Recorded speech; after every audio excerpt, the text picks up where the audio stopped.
Vaccine తీసుకోవాలంటే చాలా మందిలో ఉన్న డౌట్ సైడ్ ఎఫెక్ట్స్. వేసుకుంటే ఎలాంటి సైడ్ ఎఫెక్ట్స్ వస్తాయని భయం. రోడ్డు మీద చెత్త నూనెలో వేసిన బజ్జీలు లొట్టలేసుకుంటూ తింటాం. సైడ్ ఎఫెక్ట్స్ గురించి ఆలోచించాం. ప్యాకెట్ సిగరెట్లు ఊది అవతల పడేస్తాం. No side effects.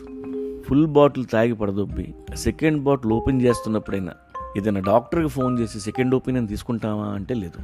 మనం తినే షుగరు, కూల్ డ్రింక్స్, పిజ్జాలు, ఫ్రూట్ జ్యూస్లు, ఫ్రైడ్, గ్రిల్డ్, పేస్ట్రీస్, కుకీస్, ఇవన్నిటి వల్ల రోజు మనలో ఎన్నో సైడ్ ఎఫెక్ట్స్ ఉంటాయి. వాటిని పట్టించుకోం. కానీ ఒక సైంటిస్ట్ మన కోసం వ్యాక్సిన్ తయారు చేసి, వరల్డ్ హెల్త్ ఆర్గనైజేషన్ దాన్ని అప్రూవ్ చేసి, ఎన్నో ఏళ్ళు కష్టపడి మెడిసిన్ చదువుకున్న ఒక డాక్టర్ మనల్ని వ్యాక్సిన్ వేసుకోమంటే మనకి దాని మీద డౌట్. అన్న సైడ్ ఎఫెక్ట్స్ ఏమైనా ఉంటాయా? సైడ్ ఎఫెక్ట్స్ అన్నిటికీ ఉంటాయి. ఏ మెడిసిన్ తీసుకున్నా మన బాడీలో సైడ్ ఎఫెక్ట్స్ ఉంటాయి. అలా ఉంటే అవి పనిచేస్తున్నాయని అర్థం.